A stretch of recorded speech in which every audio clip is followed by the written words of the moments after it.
Donald Trump America के president बन चुके हैं और उनका पहला टारगेट होने वाला है ब्रिक्स यानी Brazil, Russia, China, south Africa और भारत भी। ब्रिक्स समिट के समय इस फोटो ने दुनिया के होश उड़ा दिए, क्योंकि अगर भारत, रशिया और चाइना एक साथ आ गए तो वर्ल्ड वॉर शिफ्ट हो सकती है और डोनाल्ड ट्रंप यह बिल्कुल नहीं चाहते। ट्रंप मानते हैं कि यह सारे देश मिलकर अमेरिका का सुपर पावर स्टेटस छीनना चाहते हैं और अपनी एक करेंसी बनाकर अमेरिका पर अटैक कर चाहते हैं। इसी स्लोगन के चलते ट्रंप ने अमेरिकन हिस्ट्री का सबसे बड़ा कमबैक किया, लेकिन अमेरिका को फिर से ग्रेट बनाने के लिए ट्रंप को पहले डॉलर को ग्रेट बनाना होगा। यह कैसे होगा? भारत और दूसरों देशों को पनिश करके। भारत के कई लोग ट्रंप को अपना दोस्त समझते हैं, तो उनके साथ इस वीडियो को शेयर जरूर करें। चैप्टर 1, ट्रंप का सुपर पावर मास्टर प्लान बाद की बात है। पहले देखते हैं कि ट्रंप हाथ कैसे मिलाते हैं। नोटिस कीजिए कि ट्रंप हैंड शेक करते समय दूसरे व्यक्ति को अपने पास खींचते हैं। वह हाथ कुछ इस तरह से पकड़ते हैं कि सामने वाला आसानी से हाथ छुड़ा ना पाए, और एंड में हाथ को ऐसे टैप भी करते हैं कि अपनी ओर खींचने से वो यह जानना चाहते हैं कि हु इज द बॉस। अपनी ग्रिप से और इतने समय हाथ पकड़े रहने से वह अपना कंट्रोल दिखाते हैं। एंड में ऐसे फ्रेंडली में वह हाथ को टैप करते हैं और फिर ही छोड़ देते हैं, यह दिखाने के लिए कि जब तक तू मेरे कंट्रोल में है, श्योर रहे कि तू सेफ है। ये तीन बातें डोमिनेंस, कंट्रोल और एश्योरेंस उनके पॉलिटिक्स का और उनके मास्टर प्लान का हिस्सा है। अभी तो ट्रंप व्हाइट हाउस तक पहुंचे भी नहीं है और अभी से उनकी प्लानिंग स्टार्ट हो चुकी है।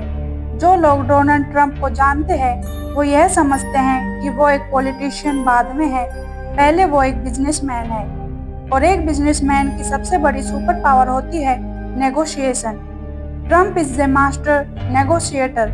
आज अमेरिका में इलीगल इमिग्रेशन और ड्रग्स दो बड़े प्रॉब्लम्स हैं। इलीगल इमिग्रेशन कनाडा के थ्रू होता है और ड्रग्स मैक्सिको के थ्रू अमेरिका में आते हैं। ट्रंप इन्हें कैसे रोकेगा? Well, through negotiation. ट्रंप इतने स्मार्ट हैं कि उन्होंने इन प्रॉब्लम्स को सॉल्व करने की जिम्मेदारी कनाडा और मैक्सिको पर ही छोड़ दी। उन्होंने कहा कि यह आपका प्रॉब्लम है, आप सॉल्व करो, और जब तक सॉल्व नहीं करते तब तक आपके देश के प्रोडक्ट्स पर 25% पर ज्यादा टैरिफ लगेंगे। यानी होगा ये कि कनाडा और मैक्सिको के प्रोडक्ट्स अमेरिकन्स के लिए 25% पर ज्यादा महंगे होंगे, तो बाकी प्रोडक्ट्स या फिर अमेरिकन प्रोडक्ट सस्ते लगेंगे और फिर अमेरिकन कंज्यूमर्स उन्हीं प्रोडक्ट्स को प्रेफर करेंगे, जिससे लॉन्ग रन में नुकसान कनाडा और मैक्सिको का ही होगा। अब मजे की बात यह है कि यह टैरिफ लागू नहीं हुए हैं, ये बस एक थ्रेट है, लेकिन फिर भी अमेरिका के इन दो नेबरिंग देशों में खलबली मची है। इनफैक्ट जस्टिन ट्रूडो तो ट्रंप से मिलने फ्लोरिडा भी गए थे।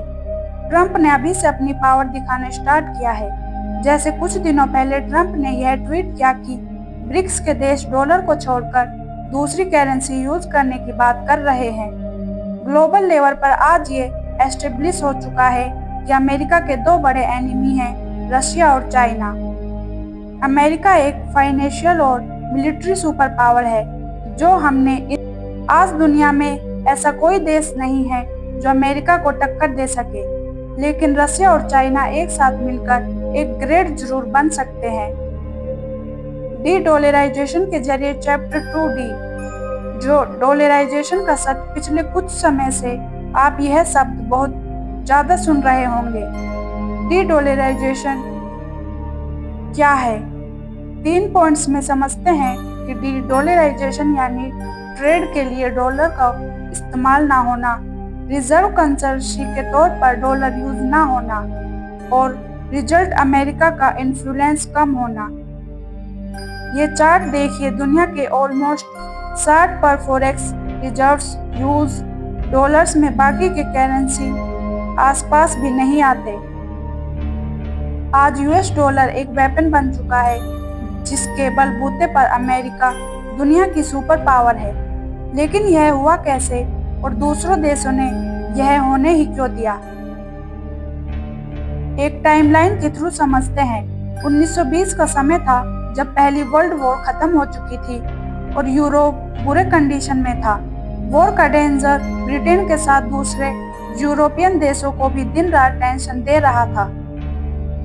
उस समय डॉलर नहीं पाउंड स्टर्लिंग दुनिया की रिजर्व करेंसी हुआ करती थी। सोचिए, अगर आपके घर में आग लगी तो आप पहले क्या करते हो? कीमती सामान को घर से बाहर किसी सेफ जगह पर शिफ्ट कर देते हो। यूरोप ने ही वर्ल्ड वॉर 1 के बाद यही किया, अपने गोल्ड रिजर्व्स अमेरिका में शिफ्ट करना स्टार्ट किया, क्योंकि अमेरिका रिलेटिवली सेफ था और स्टेबल। यह अमेरिका के फायदे के लिए नहीं, उनके खुद की सिक्योरिटी के लिए था। फिर 1944 में हुआ ब्रेटन वुड्स एग्रीमेंट, जहां 44 अलाउड देशों ने एक नया ग्लोबल फाइनेंशियल सिस्टम बनाया। यहाँ इन देशों ने डिसाइड किया कि उनकी करेंसी यूएस डॉलर से पैक्ड यानी लिंक्ड होगी। यूएस डॉलर गोल्ड से पैक्ड होगा और रेट डिसाइड हुआ $35 पर आउंस ऑफ गोल्ड, यानी इनडायरेक्टली सारी करेंसी गोल्ड से पैक्ड होगी। लेकिन कोई सिस्टम परफेक्ट नहीं होता। 1960 में यूरोप और जापान ने तेजी से तरक्की की और पूरी दुनिया में अपने प्रोडक्ट्स बेचना स्टार्ट किया। उनकी करेंसी का पूरा कंट्रोल उनके पास था, तो इसका उन्हें फायदा ही हुआ। लेकिन यहाँ अमेरिका पीछे छूट रहा था। डॉलर को गोल्ड से पैक करने की वजह से अमेरिका से ज्यादा यूरोपियन देश का फायदा हुआ, क्योंकि वह पॉलिसी के हिसाब से अपनी करेंसी डिवैल्यू कर पाते और ट्रेड में उन्हें फायदा होता। पैकिंग क्या होता है? एक आसान और रिलेटेबल एग्जाम्पल के थ्रू समझते हैं। यूएस डॉलर गोल्ड से पैक्ड था, यानी इसका मतलब यह है कि हाइपोथेटिकली स्पीकिंग कोई भी अमेरिकन डॉलर 35 लेकर फेडरल रिजर्व में जाकर एक आउंस ऑफ गोल्ड ले सकता था। यानी ओवरऑल कितना पैसा सर्कुलेशन में है और उस सर्कुलेशन में होने वाले पैसे की एग्जैक्टली वैल्यू क्या है। ये फेड के पास कितना गोल्ड है, इस पर निर्भर था डॉलर का गोल्ड से पैक करने की वजह से अमेरिका से ज्यादा यूरोपियन देशों का फायदा ही हुआ, क्योंकि वो पॉलिसी के हिसाब से अपनी करेंसी डिवैल्यू कर पाते और ट्रेड में उन्हें फायदा होता। 1971 में अमेरिकन में इसी रीजन के चलते एक इकोनॉमिक क्राइसिस चल रहा था और तब प्रेसिडेंट निक्सन ने डॉलर और गोल्ड का ये कनेक्शन तोड़ दिया, जिससे डॉलर बन गया फट करेंसी। एक फट करेंसी वो करेंसी है जो किसी भी फिजिकल एसेट से बैक नहीं होती, उसे गवर्नमेंट बैंक करती है। इस पेपर के टुकड़े की वैल्यू इसलिए है क्योंकि लोगों को सरकार पर ट्रस्ट है। अगर सरकार पर ट्रस्ट नहीं तो इस टुकड़े की कोई भी वैल्यू नहीं। इसे निक्सन शॉक भी कहते हैं, क्योंकि दुनिया में किसी की भी ये एक्सपेक्टेड नहीं था कि अमेरिका को प्रेसिडेंट ऐसा कुछ करेगा। लेकिन इससे यह भी समझ में आता है कि अमेरिका के प्रेसिडेंट के हाथ में कितनी पावर होती है। 1971 के बाद अमेरिकी डॉलर की परचेसिंग पावर कितनी तेजी से कम हुई। 1970 और 1980 के दशक पर फोकस कीजिए। वॉर के समय को छोड़कर सबसे शार्प डिक्लाइन यहीं पर दिखता है।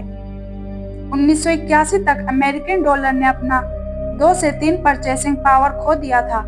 फास्ट फॉरवर्ड करते हैं 2008 के फाइनेंशियल क्राइसिस तक, जहां अमेरिका के बैंकिंग क्राइसिस ने दुनिया के फाइनेंशियल मार्केट्स को हिला दिया। यहाँ अमेरिका ने क्या किया? पैसे प्रिंट किए आउट ऑफ थिन एयर, जिससे रातों रात डॉलर की परचेसिंग पावर और भी कम हुई। दूसरे देशों को रियलाइज होने लगा कि वह अमेरिकन डॉलर्स पर कितने ज्यादा निर्भर है।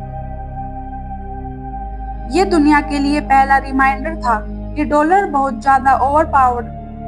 2014 में रशिया ने क्रीमिया को अनेक्स किया और अमेरिका ने उन पर सैंक्शंस लगाए, जहां पहली बार दुनिया ने रियलाइज किया कि कैसे डॉलर को वेपनाइजिंग के जरिए फिर आया। पडेम 2020 में अमेरिका ने फिर से पैसे छापना स्टार्ट किया और कितने पता है, more than $3 trillion almost of all US dollars were printed. दुनिया के लिए सेकंड रिमाइंडर और थर्ड रिमाइंडर आया।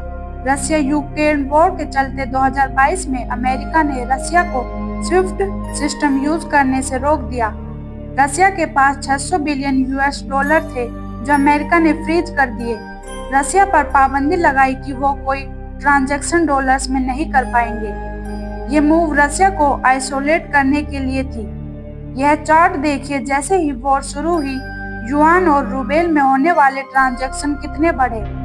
देखिए, यानी रसिया यूक्रेन वॉर के बाद रसिया पर आने वाले सैंक्शन से रसिया का नुकसान हुआ या नहीं पता नहीं, लेकिन चाइना का फायदा जरूर हुआ और इसी बात से अमेरिका और ट्रंप परेशान है।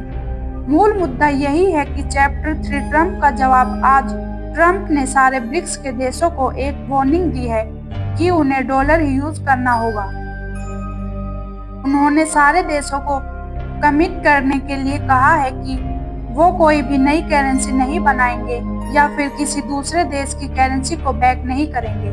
अगर उन्होंने ऐसा कुछ भी किया तो वह अमेरिका से सामान नहीं बेच पाएंगे और तो वो ब्रिक्स के सारे देशों पर 100% टैरिफ लगाना चाहते हैं। यानी जैसे कनाडा और मैक्सिको का सामान 25 ज्यादा महंगा हुआ है, वैसे ही ब्रिक्स देशों का सामान भी शायद अमेरिका में 100% यानी डबल दामों में बिकेगा।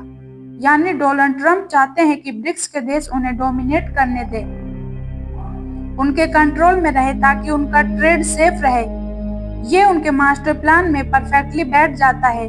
यह वही टैग है जो सामने वाले को मजबूर करता है कि वह ट्रंप के करीब आए और उनके ग्रिप से छूट ना पाए। यह सीधा मैसेज चाइना के लिए, क्योंकि आज रशिया और चाइना रूबेल और युआन में ट्रेड कर रहे हैं। लेकिन सोचने जैसी बात यह है कि डी डॉलराइजेशन के लिए ब्रिक्स के देश ज्यादा जिम्मेदार है या फिर अमेरिका। खुद आज रशिया के लीडर साफ कहते हैं कि हमने डॉलर्स यूज करना नहीं छोड़ा। अमेरिका ने हमें पर पाबंदी लगाई कि हम डॉलर यूज नहीं कर सकते, तो हम क्या करें? डॉलर नहीं तो ट्रेड करना बंद कर दे। हम तो ट्रेड करेंगे और दुनिया को भी दिखाएंगे कि डॉलर के बिना ट्रेड हो सकता है। डी डॉलराइजेशन की बात जब होती है तो बात एक नई करेंसी की होती है, लेकिन हम यह भूल जाते हैं कि हमें नई करेंसी की नहीं, नए ट्रेड सिस्टम की जरूरत है। क्योंकि जिस लॉजिक से हमने डॉलर में ट्रेड करना स्टार्ट किया था वो तो 1971 में ही निक्सन शॉक के बाद आउटडेटेड हो चुका था। आज अमेरिका डॉलर के जरिए दुनिया भर में इन्फ्लेशन भी एक्सपोर्ट करता है, फाइनेंशियल क्राइसिस भी, क्योंकि जब अमेरिका अपनी इकोनॉमी को संभालने के लिए ट्रिलियंस ऑफ डॉलर्स प्रिंट करता है तो उसका इफेक्ट सिर्फ अमेरिका पर नहीं होता, पूरी दुनिया पर होता है। अमेरिका में और किसी भी और देश में यही सबसे बड़ा डिफरेंस है। अमेरिका के इस मूव को हमने हमारे इस वीडियो में एक्सप्लेन किया। अमेरिका अपने फायदे की सोचता है। दुनिया के हर देश को अपने अपने फायदे के बारे में सोचने का अधिकार होना चाहिए।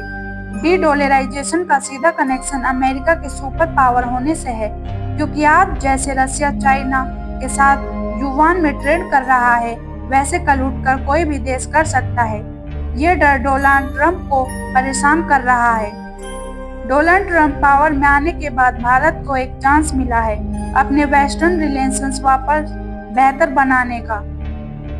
यहाँ भारत ने काफी क्लियर कर दिया कि वो कोई नई करेंसी नहीं बनाना चाहते, लेकिन एक ट्रेंड आप जरूर देख सकते हैं कि दुनिया वापस गोल्ड की सीरियसली ले रही है। पिछले 17 महीनों में चाइना की सेंट्रल बैंक ने काफी गोल्ड खरीदा है और हाल ही में न्यूज आई है कि चाइना में दुनिया का सबसे बड़ा गोल्ड रिजर्व मिला है। यह दो खबरें साथ में मिलकर डोनाल्ड ट्रंप के लिए एक बड़ा सिरदर्द बन चुकी है।